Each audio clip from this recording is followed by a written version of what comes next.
It's well, Bruce. Hey Bruce, how are you? Here, Bruce. Right there. Good to see you. Good to see you. Right here. And that's the camera. Right there. Yeah, okay. So here's, this will work good. The lift system, there's a room-based microphone system that's on, but if too many people are talking, it's hard to make things out. So Bruce has a hand mic right now. Well, this is nothing like a personal chat in front of 30 other people, but how are you doing? Been a while since I've seen you. Pretty well. How are you? I'm good, yeah, I'm enjoying retirement. Yes, yes. Am I enjoying my time? Yes. Yeah, can you hear me okay? Or not? I can hear you, but I can also hear others. Okay,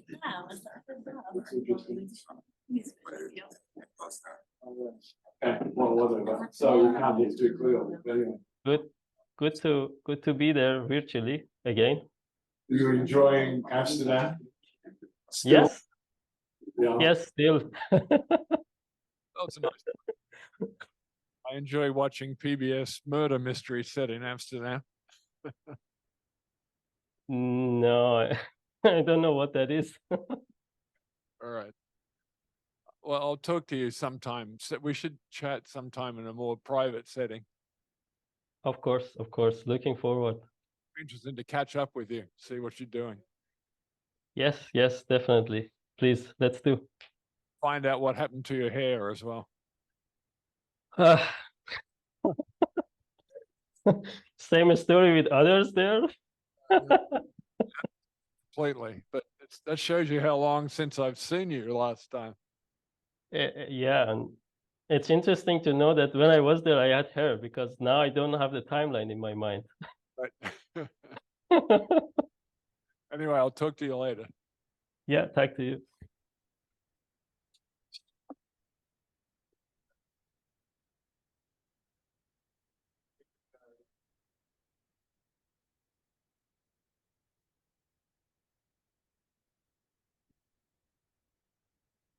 So Mohammed, this is James. I'm going to be introducing you because Mohammed has a conflict. And we'll probably start in about 2.5 minutes from now. Yep. So give, like most institutions on UMass time, we have to assume that they just now noticed that there's a talk starting and they have to get it. Sure.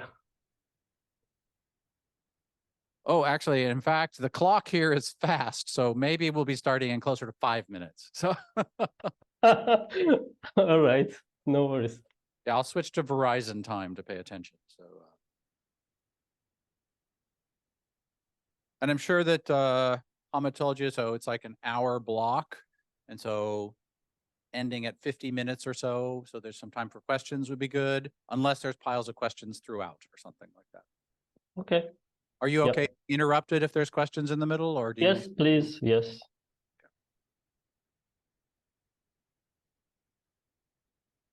And what time is it there? It's almost 7:30 in the evening. Everybody in here is eating pizza, so. But you've already had dinner, right? I just had a small sandwich, yes, to keep me alive. And I have my sugar here. Ah, okay. That's sugar and caffeine? Yes. Yes, yes, supposedly, yes.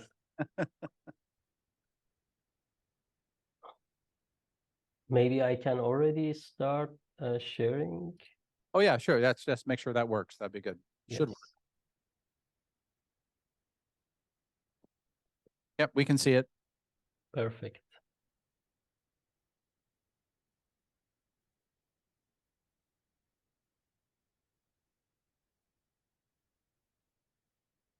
So we're giving it just everyone local, giving a couple minutes. Yep. Drift in.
Okay, Mohammed, if it's okay, I think we'll get started now. Yes. Thank you, everyone, for coming to the latest installment in the CIIR talk series. Today's speaker is Mohammad Aliannejadi, who is an assistant professor in the IR lab, which is what we call our group also inside the CIIR, but at the University of Amsterdam. He received his PhD in 2019 from the Università della Svizzera Italiana, which I probably have horribly butchered, in Switzerland. He studies in general conversational information access, user simulations, and recommender systems. And if you look at his papers, you see those themes are not universal, but threaded out through almost everything he's doing. He's probably particularly well known as someone who is heavily engaged in creating data sets and evaluation and running evaluations using those data sets across wide areas of things in the information retrieval community. For example, a conversational AI challenge and a NeurIPS competition on grounded language understanding in a collaborative environment, which I think has run twice or runs once and is running a second time right now, maybe. At TREC also, which is a big, well-known evaluation conference in computer science, the TREC Conversational Assistant track and the TREC Interactive Knowledge Assistance track, and numerous other workshops and challenges over the years. His webpage has a very beautiful list of all of them, including the data sets that are available if you're interested in playing with him. My own particularly recent interaction with Mohammed has been in collaboration with one of my PhD students, Hamid Rob Bonab, and a number of other people on cross-market product recommendation using data extracted from Amazon from different parts of the world, which to some degree also includes different languages. That resulted in a very large data set, a paper about the very large data set and some preliminary information, and a challenge called XM, as in cross-market recommendations for wisdom. So a lot of things, that's one of our interactions. He visited the Center for Intelligent Information Retrieval. Maybe I should be doing this for the remote people. He visited the CIIR for about a third of a year, 4 months in the fall of 2018 through the winter of 2019. So in some ways, this is Mohammed returning home, sort of virtually. Today, he is going to be giving a CIIR talk here about data augmentation and user simulation using large language models, but we notice it's spelled wrong on your title slide, Mohammed. So maybe that's a hint about what you're going to be telling us. Anyway, take it away, Mohammed. Thank you very much, James, for the very nice introduction. Maybe I should transcribe that for my short bio later. And yeah, thanks for pointing out to the typo. I wish my PowerPoint had told me before. And yes, it's a great honor and pleasure to be back virtually at CIIR. And I have this T-shirt from when I visited CIIR. It was a great time, and we established a very nice collaboration, still ongoing. As James mentioned, I'm very much in love with data. That's why I'm going to also talk about data augmentation today, and also user simulation in relation to conversational search systems.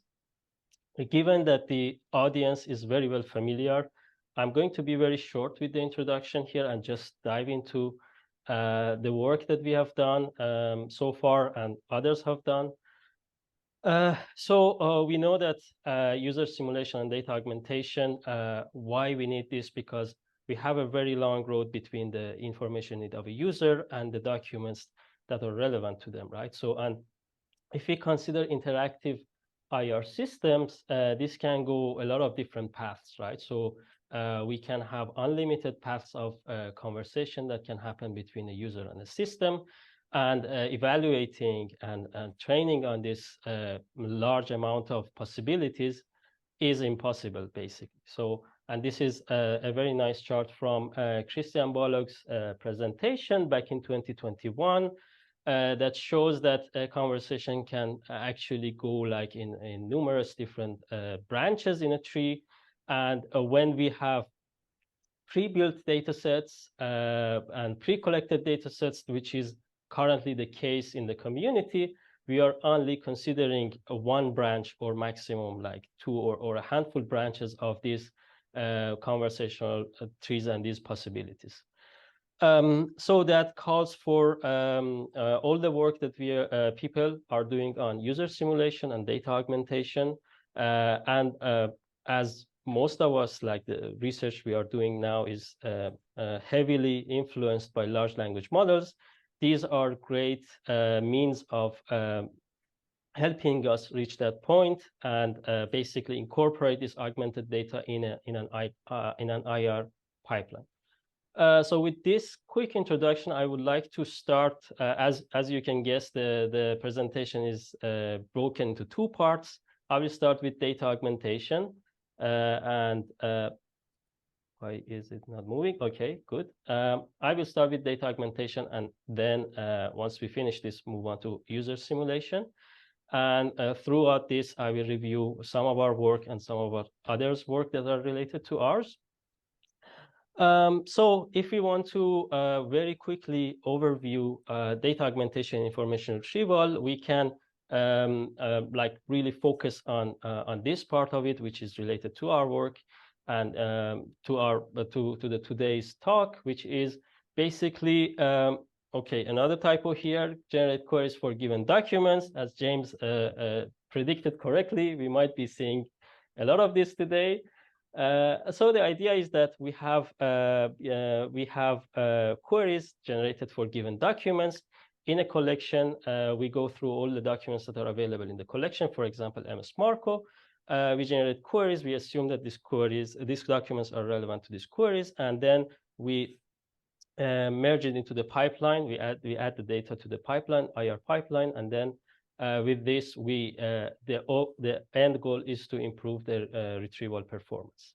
And there has been a lot of work in this area, doc2query, for example, imparse version 2, promptogator, genread, and these are all focused on generating queries for given documents.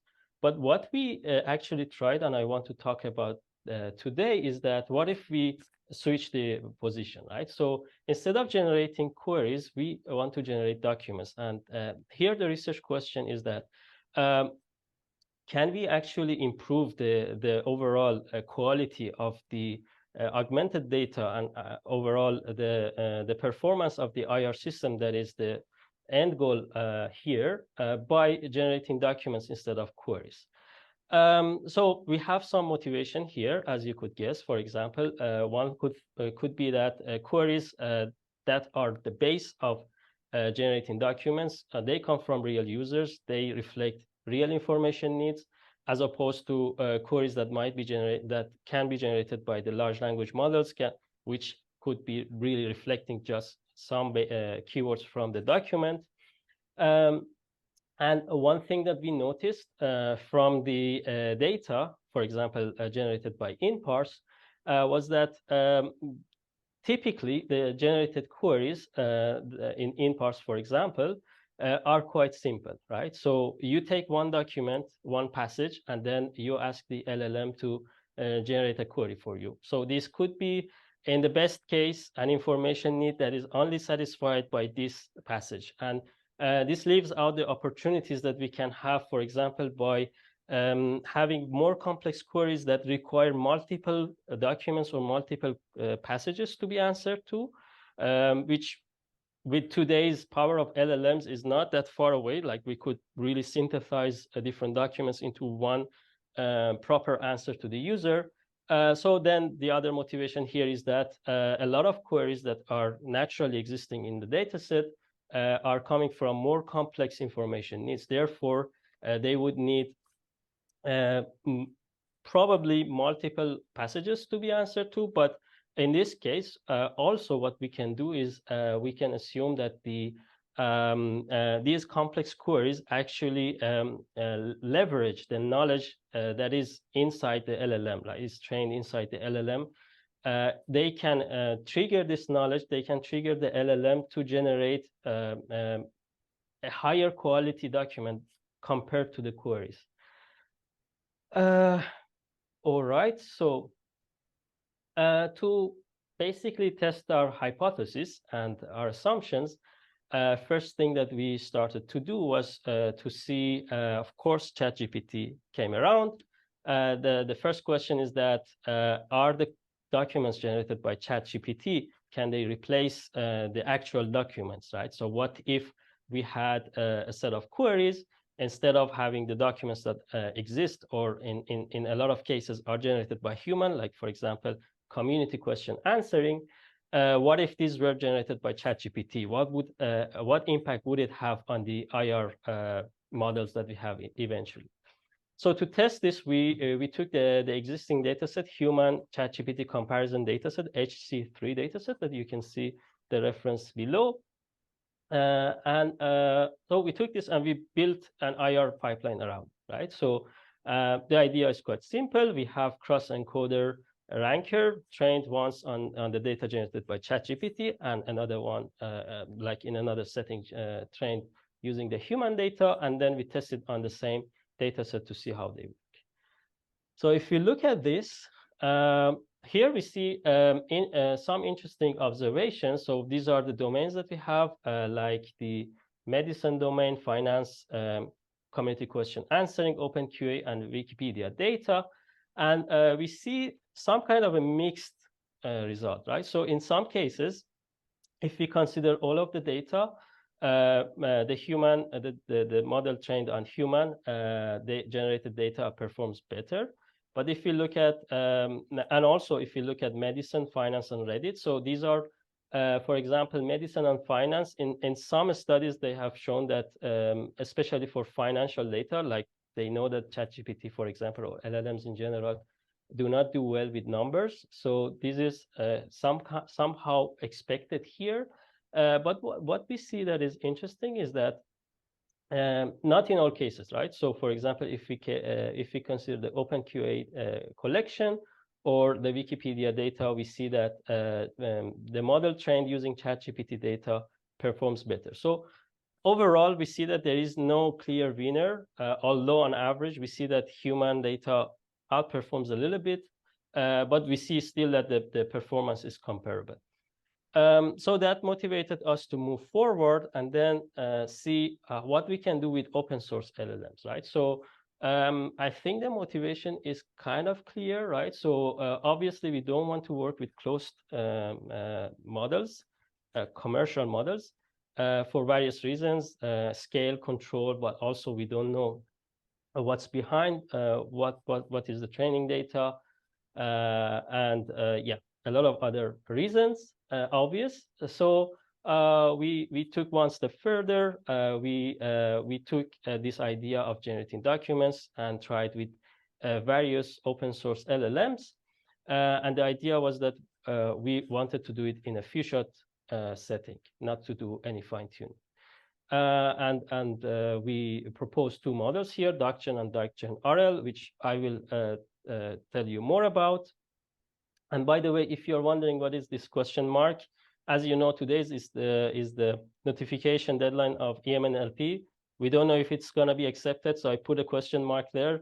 But also, it's like the notification day, so I thought, given like the anonymity is not that important, the decisions are made already, probably, hopefully. So anyway, so we follow a similar architecture to the literature in a three-step pipeline. So the pipeline is quite simple. So we have we generate synthetic documents per query.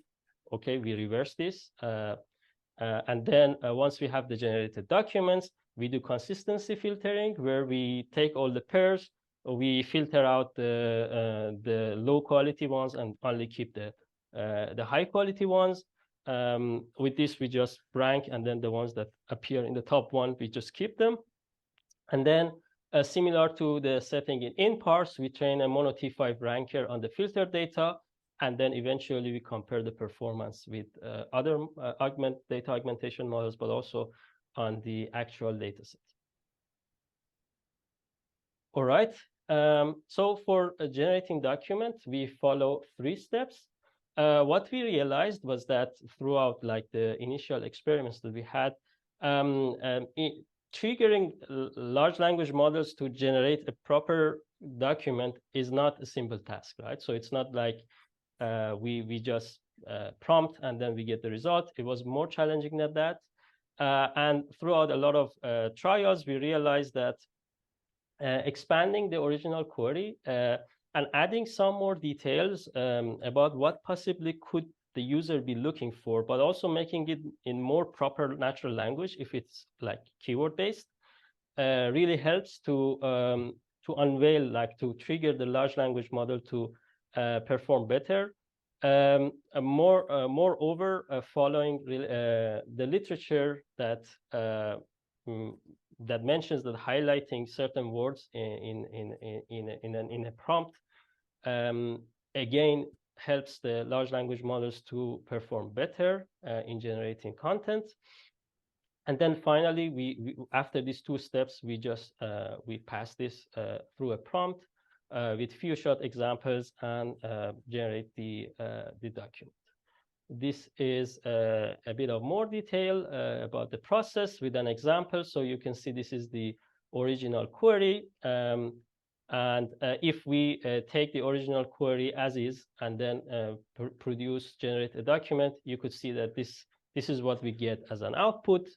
And then as soon as we expand the query, we add some more details, we make it properly in proper language, natural language. We get a slightly better performance, so we get a much longer document. And then by highlighting some important terms here, we just trigger the large language model even further, and now we have a passage generated that is of high quality. All right. So speaking of prompts, as I said, we do a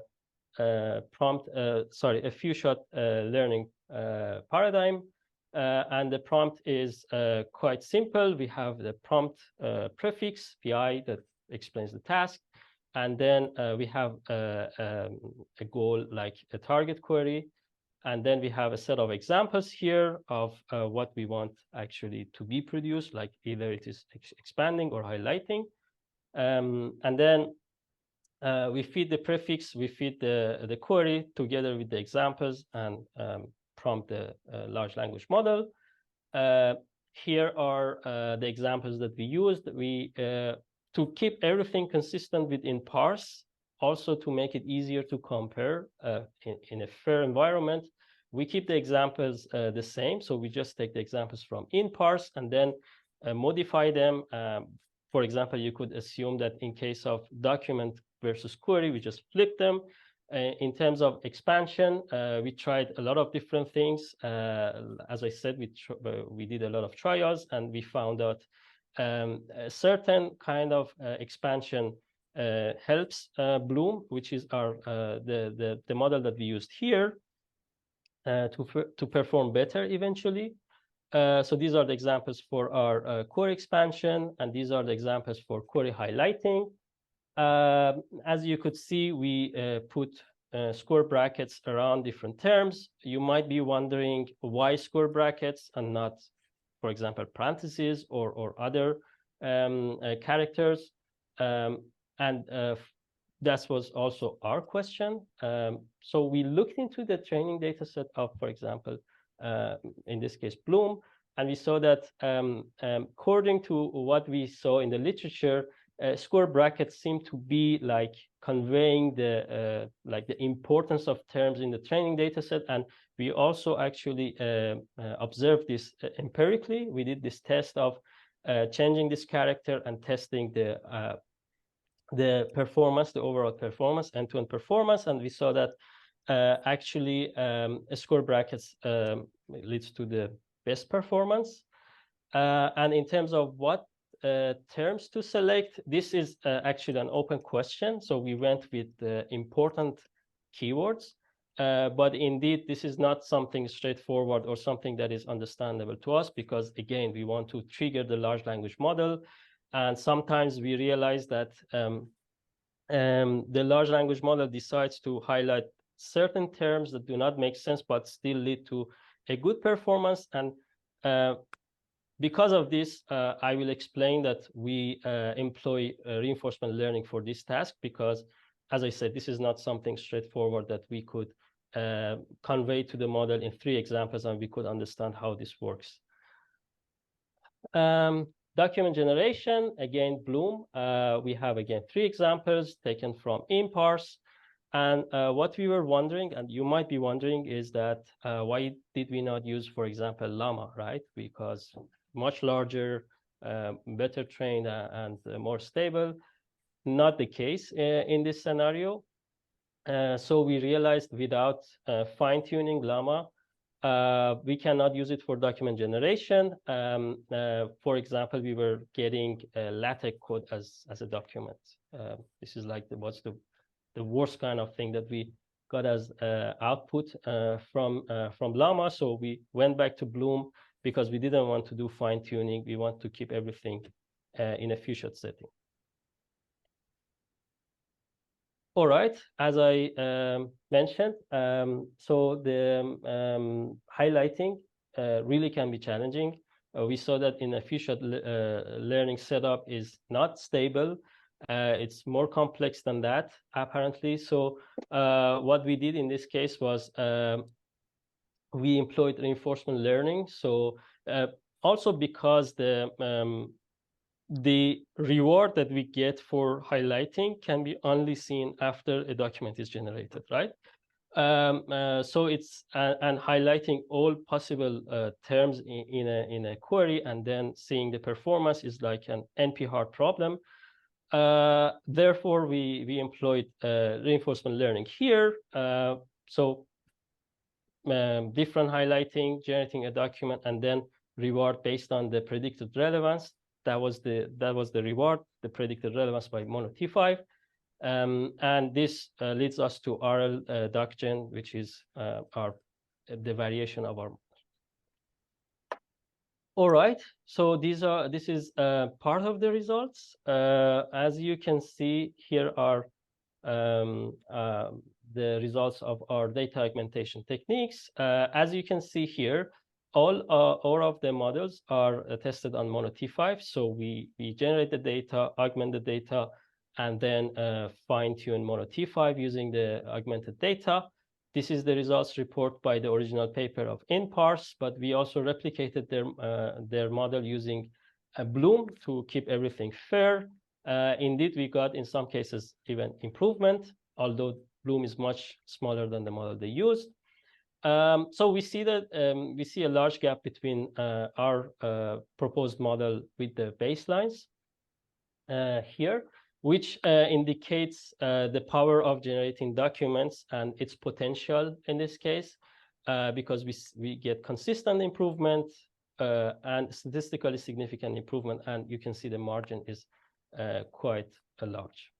But to get some more insights about different components of the model, we did further, we did an ablation study. So we, as you could guess, we removed expanding, performance drop, we removed highlighting, performance drop, without any of those performance drops even further. And we also tried the reinforcement learning on different components of the model to see if we can go further than highlighting, but eventually we found out that RL works better if we apply it only on highlighting. And finally, the question that we aim to answer here was to do some more kind of tangible comparison between the data generated by DocGen compared to, for example, InParse or GenRead. So one hypothesis that we had here, as I said also in the beginning, was that if you generate queries based on the documents, you you risk having very simple queries, sometimes repetitive, like just taking some keywords out of the document, the passage, and then repeating them as queries. And this is actually what we see happening here. So if we compare the overlap between between the queries and the documents in all these setups, we see that in-parse has the highest overlap compared to all others, and our models have the lowest overlap. And this is what we have in the actual dataset 3.2, which is somewhere in between. So probably we are going a bit further than what we needed to do. I mean, in terms of overlap. But this gives you an idea that, in fact, we are, by generating documents, by triggering the large language model to answer complex questions and do highlighting and expanding, we are unveiling their power even more.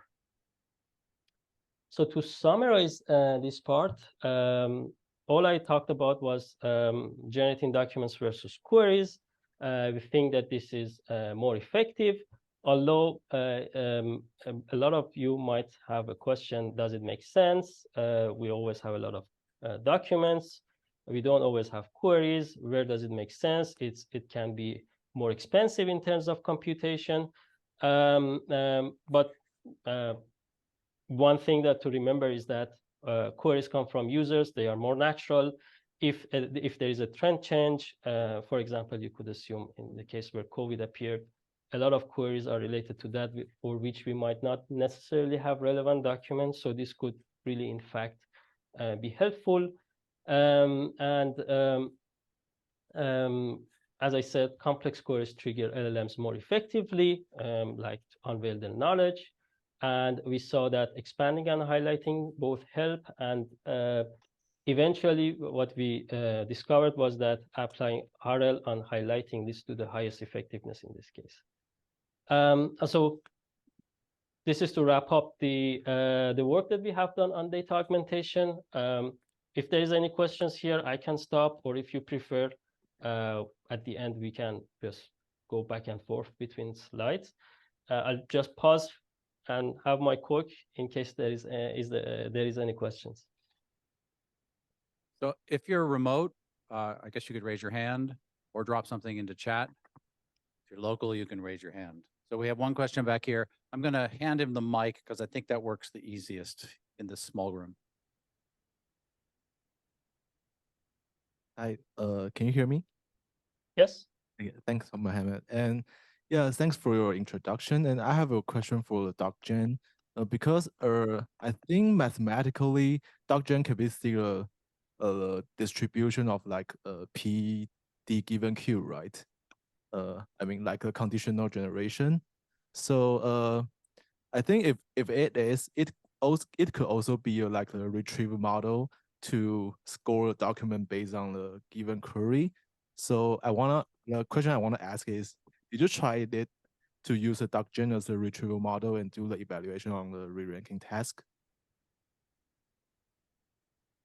We did not try, but we have tried something similar, which is to use large language models as relevance judgment predictors. I mean, it's not only us that have done this; others also have done and shown. I think it's a valid point. This can also be seen as a retrieval, but yeah, we haven't explored that.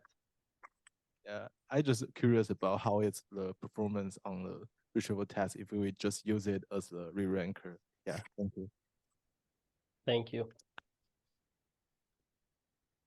Mohammed, this is James. I'm curious whether you've looked at generating multiple diverse documents given a single query, because we know that there can be diverse types of responses, and I wonder if that can be included in the training and if that would help or change things in any way.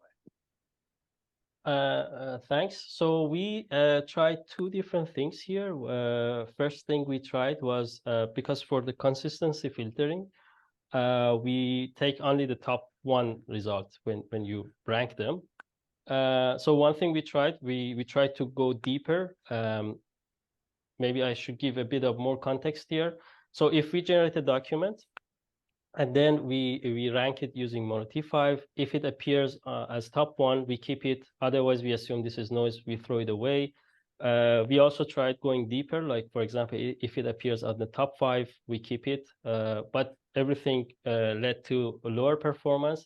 We also tried generating multiple documents. We saw the same trend, right? So we saw that adding more than one document leads to lower performance. We didn't go deep into why this is happening.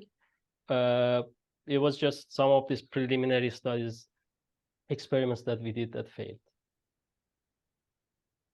Great, thank you. There's no other questions. People are holding off till the end, so I think you could go ahead. Okay, sure. Thanks. So, as I promised, here comes user simulation. No typos so far here. Great. These are older slides, so hopefully cleaner. Okay, so we know that conversational systems can be complex. We mentioned this. Users come with diverse information needs, very different, but they formulate it using the same query. This has been a problem for ages in information retrieval. And we know that clarifying questions, for example, can be useful here. If these two users with very different information needs, say, tell me about memory, the system can clarify this, whether this is computer memory or some other types of memory. And we see in this case, two users, two different things, and their response clarifies that. So this is just a small example to remind you that we have very diverse set of interactions in a conversational system, right? The system can decide to ask a question, return results, or ask for feedback, for example, while also the user is free to, for example, give feedback or ask a new question or stop, whatever, right? So if we look at this model that we proposed back in 2021, this is an interaction model, right? So you could see that, as I mentioned, this can go like at each decision point here, these diamonds, it can go anywhere. And if you assume that you have a conversation of the length of 10 turns, this can really scale like high, very high, like exponentially, right? This brings us to the same question. How can we evaluate an interactive IR system with all these possibilities of different paths, different trajectories, right? Again, if we consider collecting data beforehand, we are limited to predefined trajectories, right? And also, again, the same question appears here. How can we evaluate generative models? Like, so what if the model is generative, it generates new answers rather than retrieving responses from the collection? So how can we evaluate this? How can we impersonate the user in the conversation, take the response and continue the conversation? So these are all motivations as to why we want to simulate, right? But other than that, you could just say that this is simulating becomes very cheap compared to having actual users, actual annotators in the loop, right? And obviously we can scale. It's very cheap. A scale, we can have repeated experiments with our data, with any kind of model, as we just discussed, for example, generative model. And then one other thing is that these simulators are supposedly more consistent and controlled than human annotators in the loop. Like you could assume that one annotator behaves this way, but wow, how about the next one, right? So this is another advantage. And in many cases, you could experiment a lot of hypothetical cases, right? So this is also something useful in a lot of studies that try to study the interaction between the user and the system. For example, what if the user provides feedback on every 3 responses, right?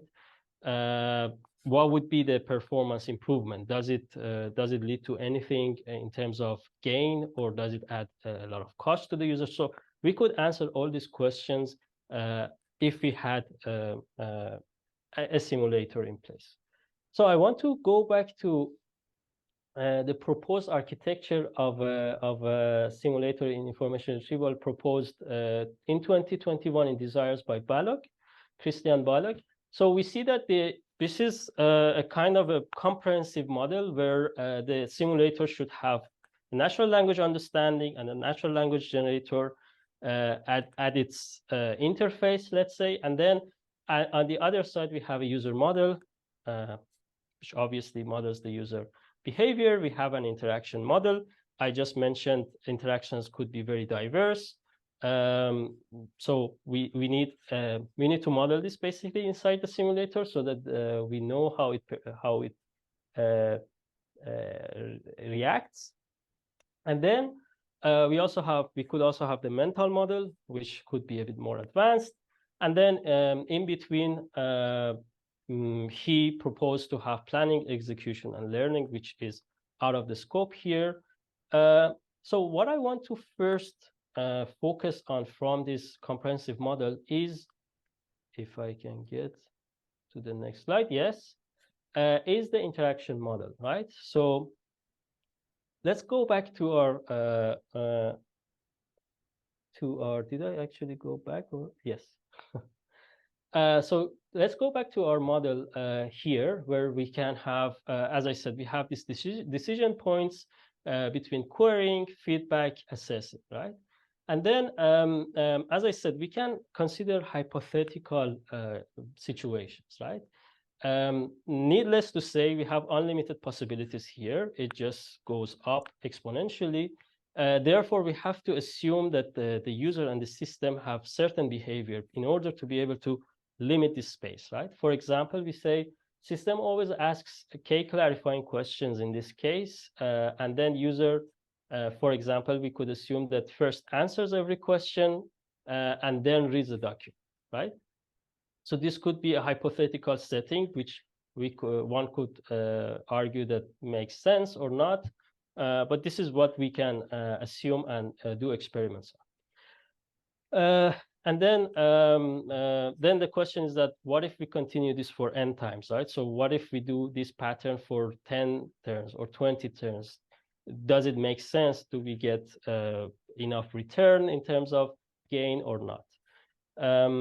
And with this, we propose two interaction models, feedback first, right? So in feedback first, if there is a question, then the user first provides the feedback and then reads the documents, right? And then feedback after is that the user first reads a few documents and then provides the feedback. Either this is feedback on the documents or it's feedback in response to the system's request. So I want to be very short here because this is like a work before LLMs. And the reason I mention it here is because the simulation here was based on rules and templates, right? And because we didn't have that much of like the luxury of, for example, LLMs here that we can really think of more complex models and more interesting applications. Anyway, what we did here was we plotted the interaction cost versus the information gain. So as I said, as we go further in the conversation, like I go 1 turn, 2 turn, 5 turn, 10 turns, I want to see if it still makes sense to keep asking questions, for example, in a system to see where actually the gain is still justifies the cost. And this is actually the point that we found that was interesting between the feedback after and feedback first. This is the breaking point you see here. If you consider this plot and compare it to this plot, this is the point where they meet. And it's actually what we can get from this plot is summarized here. So in the feedback after scenario, we saw that the user is supposedly only willing to examine a few items, which is this case, right? So at this point, it just goes down. And in the feedback first scenario, the user is willing to go deeper, which is this case. So as the user goes deeper in the list, reads more documents, the gain goes higher, and then this can go on further. So with this study, then later on, the work came on the work called QuAC came by Saleh and colleagues. So they provided a more advanced parametric user simulation, which was mainly intended for mixed initiative conversations, working on clarifying questions on QuAC dataset. And they were interested in controlling 2 dimensions. One was cooperativeness, like so how much the user is willing to reveal their information need, and also they considered the parameter of patience, which is like how much the user is going to engage in a conversation. Does the user give up after 5 turns, 10 turns, etc.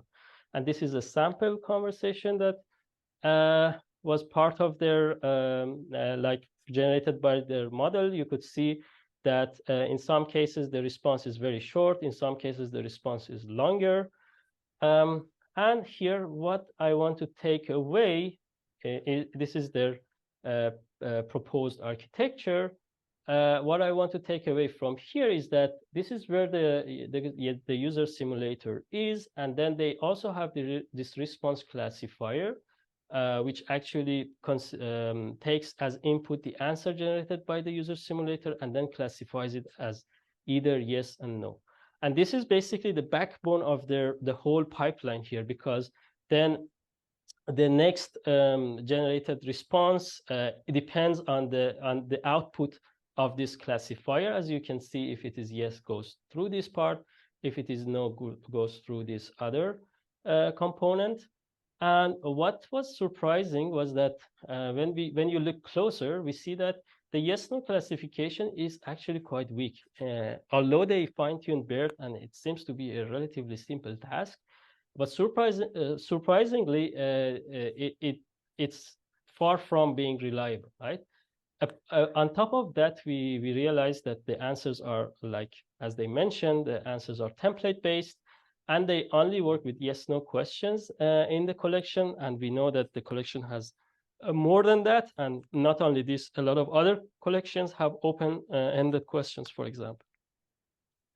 And one other limitation we could mention is that they do not compare the results with human-generated answers.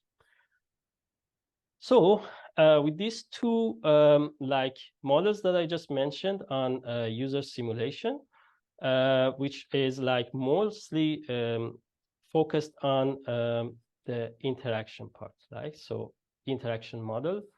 But one thing that is also in this proposed architecture is the natural language understanding and natural language generation, which, as I mentioned earlier, we did not focus on this because we went, for example, template-based, and we really focused on the interaction models. But you could guess that now with LLMs, we kind of sort of don't have problem here, right? So we can assume that the natural language understanding and generation can be taken care of to a good extent. And therefore, we can now be more ambitious in terms of what we want to simulate and what we want to observe there. And that takes us to our next work at Wisdom 22. So basically, the idea here was that we really wanted to leverage this language understanding and generation capability of GPT-2 in a scenario where we have clarifying questions. So this is a scenario very similar to QuAC by Saleh and others, where basically we have the information need given to this user simulator. We have the query and a clarifying question that is assumed to be posed by the system, and then the user simulator's task is to generate an answer for this. The answer obviously should be in line with the information need and the query. So Uzi, basically, it's not a complex model, right? So we fine-tune GPT-2, and the idea is that we want to generate the answer for a clarifying question given the information need and the query. We fine-tune GPT-2, and this is and the A is the target of the language model. And we do so once we fine-tune the model, then the next question is how we evaluate this user simulator, which is supposedly which is supposed to evaluate the models. So one thing that we had in mind was that we wanted a user simulator that is as much as possible close to human performance, right? So therefore, what we did was we took the answers generated by the simulator and then expanded the initial query with the question together with the generated answer. We added to the retrieval pipeline, retrieve documents, and then evaluate in terms of document retrieval metrics. And then in this table, we see that how different models and baselines, simulation baselines perform. As I said, we don't want to surpass the performance of human, but also we don't want to be worse than that. So the ideal is that we want to really simulate the user. Therefore, we want to be very close to the human-generated data.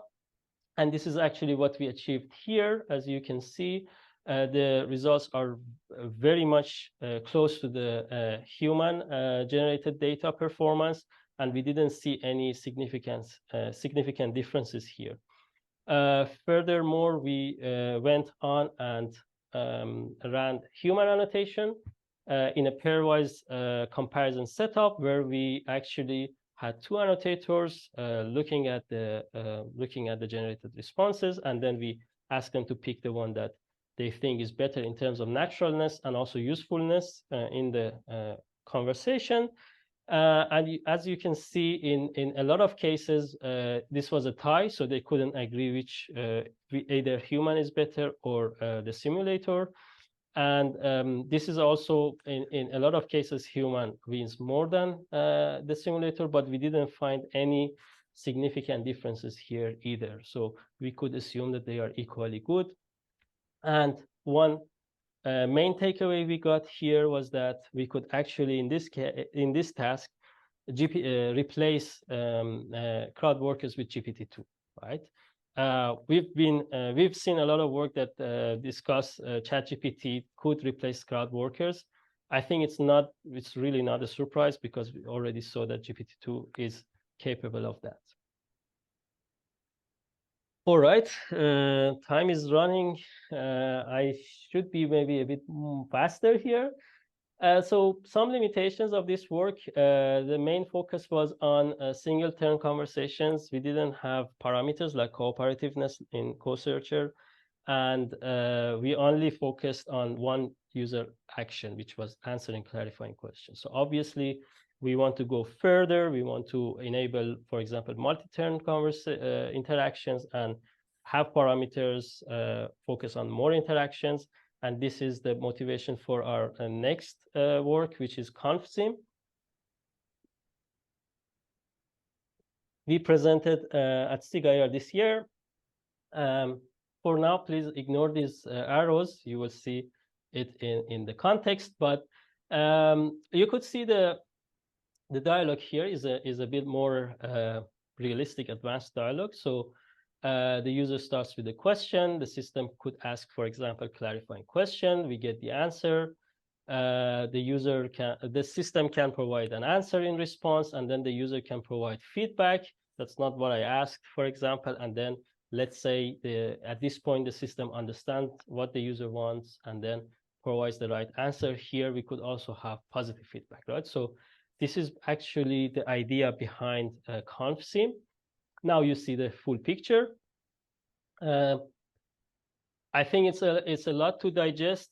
You know the conversation, and this is basically what we have in the simulator. So our simulator has a feedback component where it provides answer to clarifying questions and also provides explicit feedback. And we have the patient's parameter, for instance, and also we take the queries from the collection in this point at this stage. All right.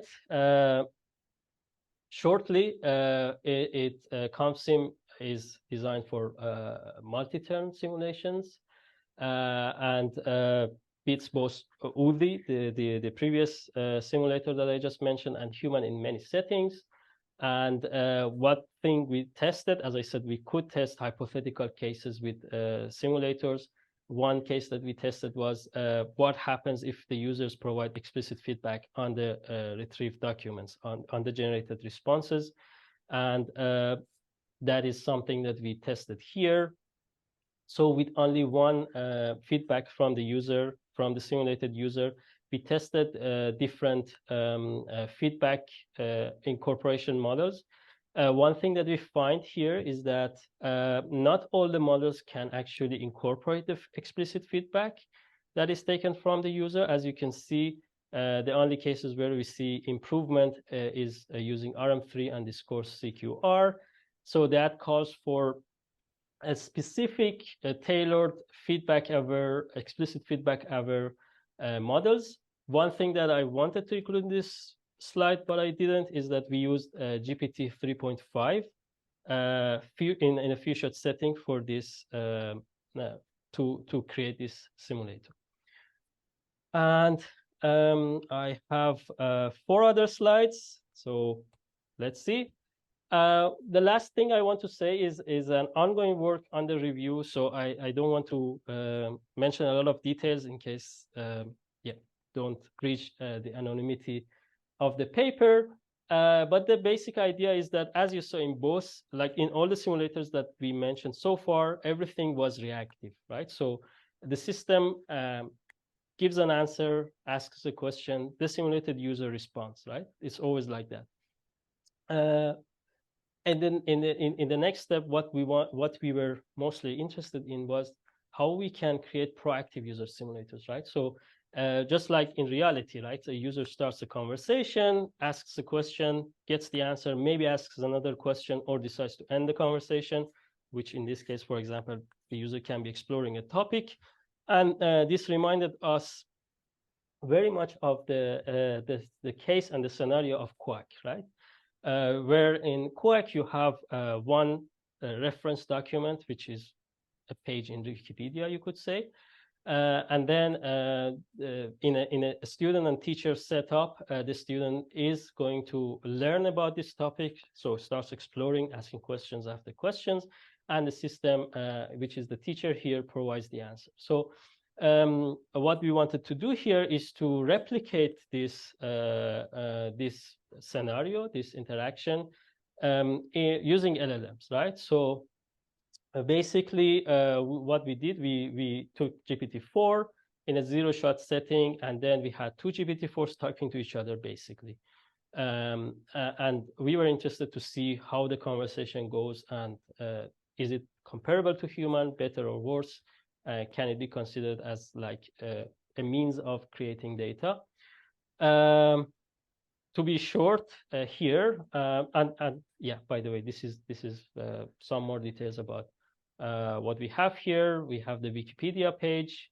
The teacher sees the Wikipedia page, the student doesn't see, and then they can converse. So to cut it short, we saw that if the GPT-4 that we had, like the instance of GPT-4 that we had for teacher, performs much better than human, like by a very, very large margin. It's not surprising because the task of a teacher is relatively simple. You have a Wikipedia page is more like a reading comprehension task, and we all know that GPT family is very good at that.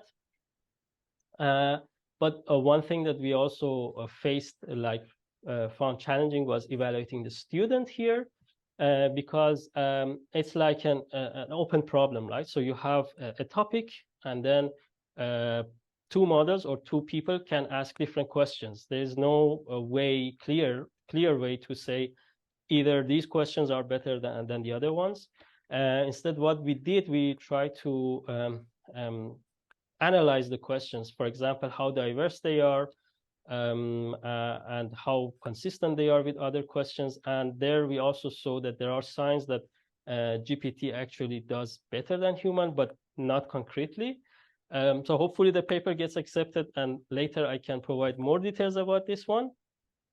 But to summarize the whole talk,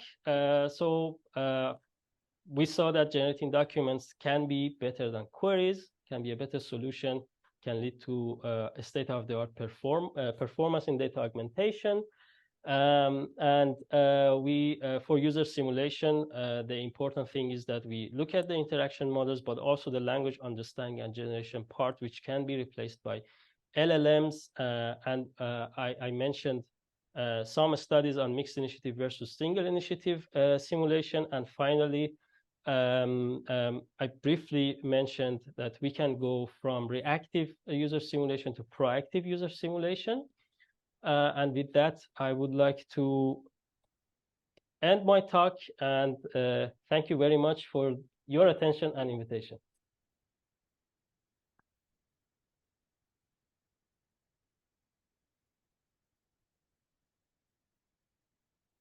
Hey, for those of you who are local, this clock is a little slow, so we actually do have more time available.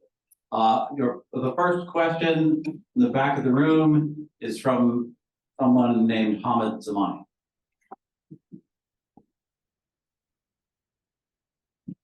Hey, Mohammad, thanks. Interesting talk. And I like to see user simulations getting better and better. Just one question I have is, so in the works in user simulations, including yours and others, we compare them against crowd workers. And to me, what crowd workers do is following instructions. We give them instructions, say this is how we define relevance, this is how you should do annotation, and do it. And the way that we work with LLMs is we give them instructions, we do instruction tuning. So, and all the papers show, hey, they are almost the same. They do the same thing at following the instructions. But are they doing kind of following what an actual user would do? So there are a bunch of works, I think like what Party was doing in the past, like showing users are not rational. So are these LLMs kind of capturing that, or can we do anything that goes towards that direction? Thanks, Ahmed, for your interesting question. Also challenging.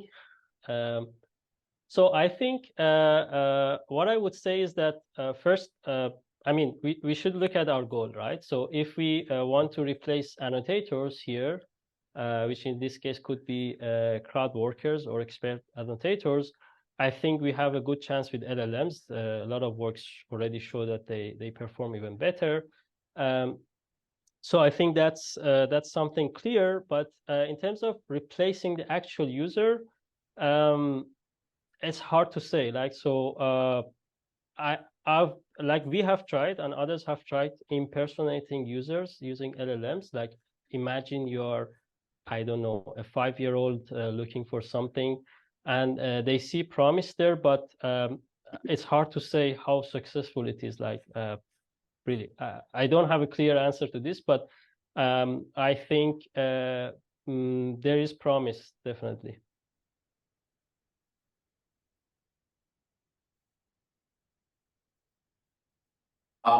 This is James. I'll ask a question.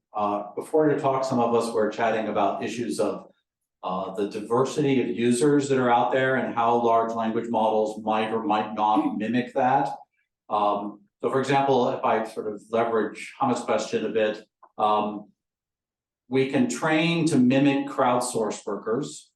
I mean, if they're generating our truth, what we're learning is to do the things they want us to do, or the things they're told that they want us to do. Or we can train what the large language model does if the large language model is a user, and now large language models we know are being aligned, they're being trained, they're being put in rails, guardrails and things, so they're very polite. But that's not the way my children behave. And so how do we make these, maybe this is a related question, but how do we make these models or train these models up so that they're more like what real people are? Or can we even do that?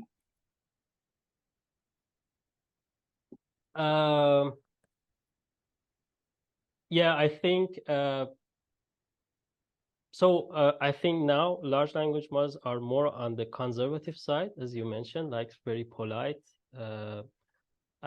So definitely that leaves out a large population of users that will potentially interact with the system. So I would say, obviously, one solution is further training on diverse set of data, more realistic data. But also one thing that I think is the potential of large language models, because again, if we consider them as annotators, not replacing the actual user, but assume that you in a crowdsourcing task, you want to ask the crowd workers to assume they are this kind of user with this background, and also ask the LLM to assume that it is a user with this background. I think this is more applicable, like more how to say, it's easier with LLMs rather than crowd workers because of their knowledge, but also their ability to mimic users. But yes, back to your question, I think replacing actual users with diverse background is very challenging, and I cannot think of any other ways than proper and further training of these models. Cool, thank you. Oh, we have one more question. This will be our last question, okay? Because of time. So if we use large language models for generating synthetic data, like simulate queries or users, how can we guarantee that the data will represent the whole distribution and not only the center of the distribution? Because we had like one problem in the past, and we were trying to generate, for example, a lot of synthetic examples for specific user intents that were very short, for example, 1 or 2 sentences long. And what we observed is it was very, very difficult to get diverse examples. And for example, we tried to increase the sampling temperature to see if that could solve the problem to a degree, but still it was a very, very big problem, and it was very difficult to somehow enforce a lot of diversity in the simulated examples. Do you have any suggestion for that, any potential solutions that might work other than controlling the temperature or coming up with many different prompts for the language model?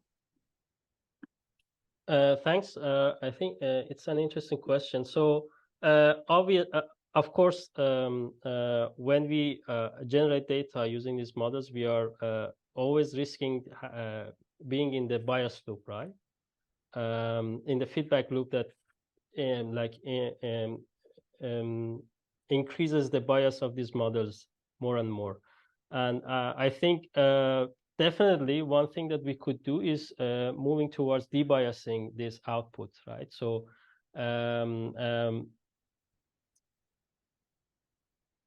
as you mentioned, like there are techniques that you could try to diversify or different kinds of prompts, but I would imagine this is very hard given that the large amount of data that these models are trained on and biased towards that data. In order to diverge from that, it should be very hard. Again, I think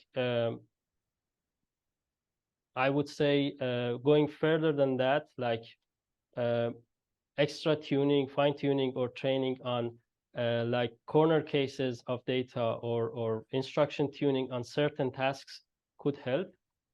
For example, there are works that show if you consider, for example, Llama, it's mainly trained on English, right? So you don't have other languages account for less than 8% of the training data. What they show, for example, is that if you further do instruction tuning on the translation task, you could, by a large margin, improve the performance on other languages. So I would say this kind of fine-tuning on tasks that are related, that can trigger the knowledge of LLMs in other like corner cases where the data is less seen, could be useful. Thank you. Great. Thank you so much for Mohammad. Let's thank Mohammad one more time.